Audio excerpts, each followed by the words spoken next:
நீங்க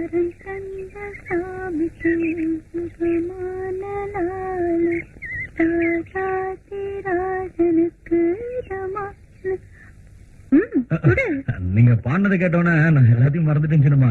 காலையில தனலட்சுமி வீட்டுக்கு பால் ஊத்த போனா அங்க கோலம் போட்டுக்கு தெரியல. இந்த வழியை உங்க அப்பா விட்டுதா?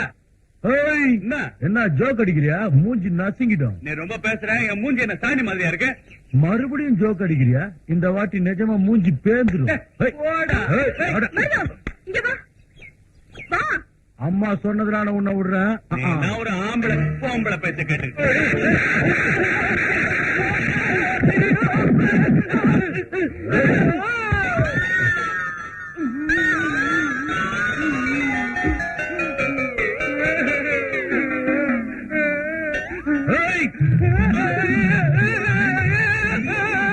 ஸ்ரீபதி, நீ எழுதுறது 2000 வருஷத்து கவிதைகள் மாதிரி. அது ஆகாசத்தில் இருக்க தேவர்களுக்கு தான் புரியும், இங்க இருக்கிற பாமர்களுக்கு புரியாது.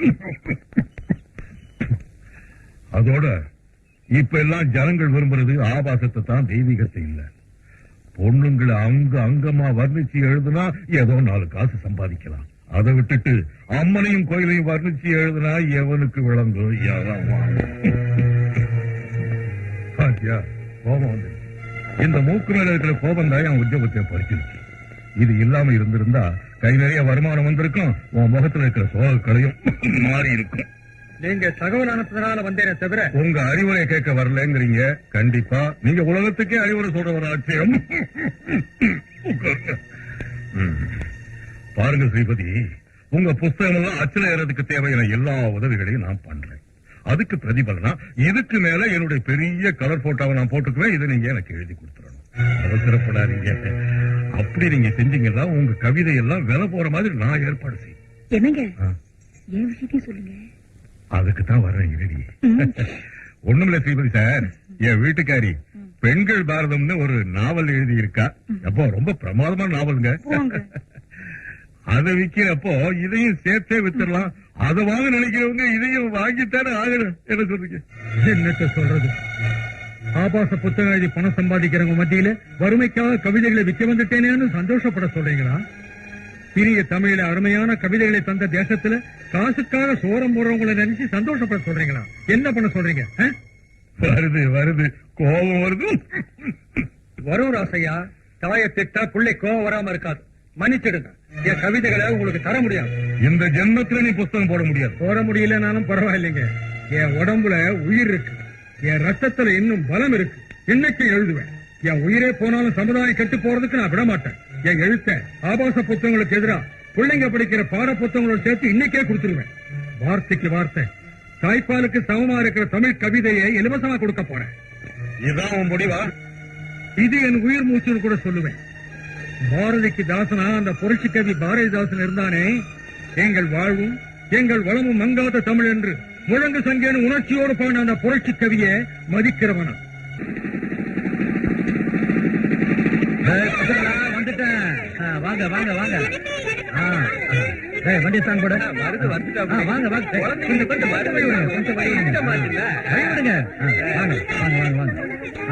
எல்லாம் வர்த்தல் நில்லுங்க. என்ன மாதவா சௌக்கியமா? பேப்பர்ல என்ன விசேஷம்? என்னமோ போட்டிருக்கேன், யாருக்கு புரியுது? இருங்கடா இருங்க.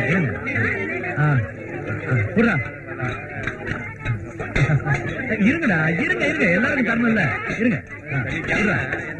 எம்எல்ஏ பத்தி அதுதான் கரெக்ட். எப்பா மருது, அந்த எம்எல்ஏ ராசியா பண்ற அநியாயத்தை நீதான் கேட்கணும். எல்லாரும் கிடைச்சதுல நான் அப்பவே சொன்னேன், அந்த மனுஷனை நம்பாதீங்கன்னு.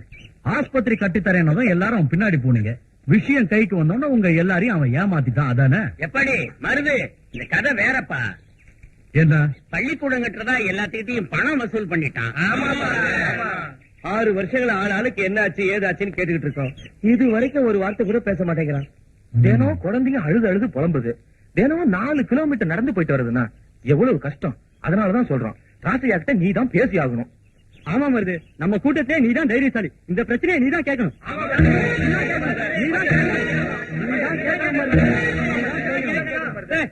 அவனை போய் காக போடுறீங்களே, என்னங்களா? அவன் பரமேஸ்வரன் ஆட்டம் வேகம் கதை பேசுங்க. அவன் கிடக்குறான் விடுமருது. அவன் போதையில பேசுறான். போதைதானே என்னைக்கும் ஒண்ணு இப்ப சொன்னாங்களா? அது சரி மருது, தீபதியோட 2வது பொண்ணுக்கும் உனக்கு ஏதோ இதுவாம என்னடா அது? இந்த ஒரு பெரிய மனுஷன் கேக்குறேன், என்கிட்ட மறைக்காத. என்ன சொன்ன? சின்னவ பத்தி தப்பா பேசுறியா?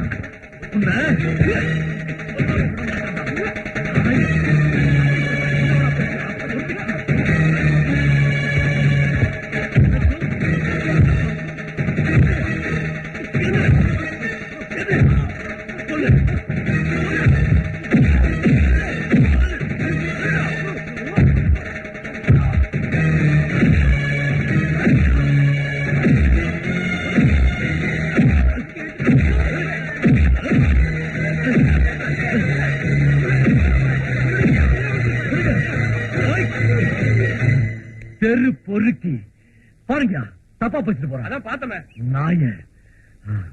நீங்க என்ன சொன்னீங்க? நான் எம்எல்ஏ கிட்ட பேசணுமா? நான் பாத்துக்கிறேன், நீங்க போங்க. இத நான் எடுத்துக்கிறேன் மாமா. என்ன இது விலை குறைஞ்சதா எடுத்துக்கிட்ட? வீட்டுல இருக்கிறதானே எனக்கு இது போதும். வேணும் எப்போ ஒரு ஆள் தெரியல, அவளுக்காக நீ ஒண்ணு செலக்ட் பண்ண. எனக்கு என்ன தெரியுமாமா, ஹேமாவை கட்டி போறது நீங்களும் ஒண்ணு செலக்ட் பண்ணுங்க. என் செலக்ஷன் இஷ்டம் இல்லைன்னு சொல்லிட்டா? இஷ்டம் இல்லன்னா காதை புடிச்சு கட்ட வைக்கணும். கட்டுக்க போறதுக்கு அந்த அளவுக்கு கூட உரிமை இல்லையா? இது எனக்கு பிடிச்சது. என்ன மாமா, எப்ப வந்தீங்க? இப்பதான். அக்கா பண்டிகைக்கு சேல் அமைச்சிருக்காங்க, உனக்கு எது வேணுமோ எடுத்துக்க. உனக்கு நான் இதை எடுத்துக்கிட்டேன். எனக்கு இது பிடிச்சிருக்கு. நான் அப்பவே சொல்லல ஹேமாக்கு என் டேஸ்ட் பிடிக்காதுன்னு. நீங்க எது செலக்ட் பண்ணீங்க மாமா? அது பரவாயில்ல. உனக்கு இது பிடிச்சிருக்கு இல்ல, உங்க செலக்ஷன் என்னன்னு சொல்லணும். உனக்கு செலக்ட் பண்ணிட்டல. சொல்லுங்க மாமா, உங்க செலக்ஷன் தான் சொல்லுங்க. என்னால முடியாது. என்ன தகராறு? ஒண்ணு இல்ல மருது, ஹேமாவுக்கு எந்த சேலை நல்லா இருக்குன்னு ஒரு பெரிய கன்ஃபியூஷன். நீயே சொல்லு, அவளுக்கு எந்த சேலை நல்லா இருக்கணும்? என்னங்க சாமி, இதுக்கெல்லாம் ஒரு தகராறா? மல்லிப்பூ மாதிரி இருக்கிற அம்மாவுக்கு இதோ இந்த மஞ்சள் கலர் சேலை தான் நிச்சயம் ரொம்ப அழகா இருக்கும். கரெக்ட், ஹேமாவோட செலக்ஷன் தான். அந்த மருதுக்கான போன ஜென்மத்துல ராவணேஸ்வரனா பிறந்திருப்பான். என் கைய உடைச்சு மூஞ்சையெல்லாம் கிழிச்சிட்டான், பாத்தீங்களா? அவன் ராவணேஸ்வரனா இருந்தா நான் ராமனா மாதிரி சம்ஹாரம் பண்ணிவிடுவேன். அவன் கீச்சவனா இருந்தா நான் பீமனா மாதிரி கிழிச்சு போட்டு. என் புருஷன் அவனை என்ன அறிவா புரிஞ்சு வச்சிருக்காரு இல்ல சண்முகம்? அவ்வளவு அறிவு இல்லாம போனா ஜனங்களை ஏமாத்தி நான் எம்எல்ஏ ஆயிருப்பேன். சிலுக்கு சுந்தரி. சௌக்கியமா எம்எல்ஏ சார்?